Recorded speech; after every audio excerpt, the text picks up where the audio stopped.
Hello guys, हेर्नु सक्नुहुनेछ यो चोतो हो। यो मैले यसको बोक्राहरू छिलेर मैले अब यो पिस पार्न गइरहेको छु। यो खास गरी यो जुम्लामा पाइन्छ है, एकदमै स्वादिलो हुन्छ यसको सब्जी खानलाई। अनि यो अरू ठाउँमा पनि पाइन्छ होला, फल्छ होला सायद हैन, म थाहा पनि छैन त्यो त। यहाँ आएर थाहा भएको। यसको बिउ भएपछि अरू ठाउँमा हुन सक्ला है। एकदम टेस्ट हुन्छ है यसको तरकारी। अहिले टुक्रा पार्न गइरहेको छु। हेर्नु सक्नुहुनेछ यी चोथो काटेर मैले चाहिँ टुक्रा पारिसकेको छु। यसलाई सफा गर्नेछु र साथमा मैले एउटा आलु लिएको छु हैन, यो चाहिँ मिक्स गर्नलाई।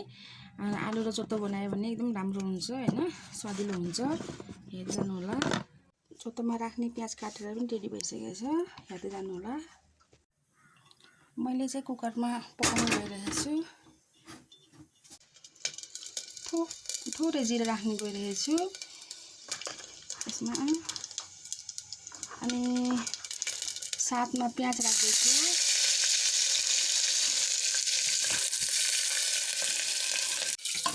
हेर्न सक्नुहुन्छ प्याजको हल्का कलर आइसकेको छ। अब यसमा मैले हल्का बेसार अनि साथमा जिरा धनिया पेस्ट गरेको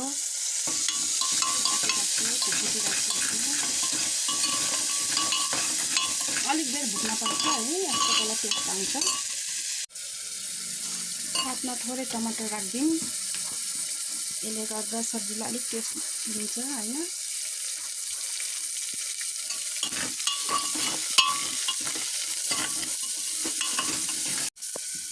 हेर्नुहोस् यस्तो भएपछि अनि मैले यहाँ चोतो राख्नेछु।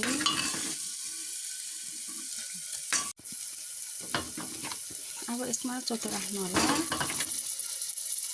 यस्तो गरेर। त्यसपछि यसलाई चाहिँ यसै माथि नुन छर्किनु होला। आफूले कतिको चर्को खानु मन छ त्यही अनुसार राख्न सक्नुहुनेछ। त्यसलाई यसरी नै मिक्स गर्नु होला, चलाउनु होला। एकैछिन यसलाई फ्राई गरेर अनि यसमा पानी राख्ने, अनि यसको सुप राम्रो हुन्छ। एकैछिन फ्राई गर्नुपर्छ। यो हल्का फ्राई भइसक्यो। अब मैले पानी राख्न गइरहेको छु। अब यतिकै भएपछि चाहिँ हुन्छ। अब यसलाई मैले ढक्कन लगाउने छु। हेर्न सक्नुहुन्छ हजुरहरूले यो चोतो पाकेर रेडी भइसकेको छ। यसको रस छ, एकदम टेस्ट हुन्छ है, एकदम स्वादिलो हुन्छ, यसको स्वादिष्ट हुन्छ। यसै गरी पकाएर खानु होला। यो जुम्लाको अर्ग्यानिक तरकारी हो यो चोतो भन्ने चाहिँ है। Okay, thank you.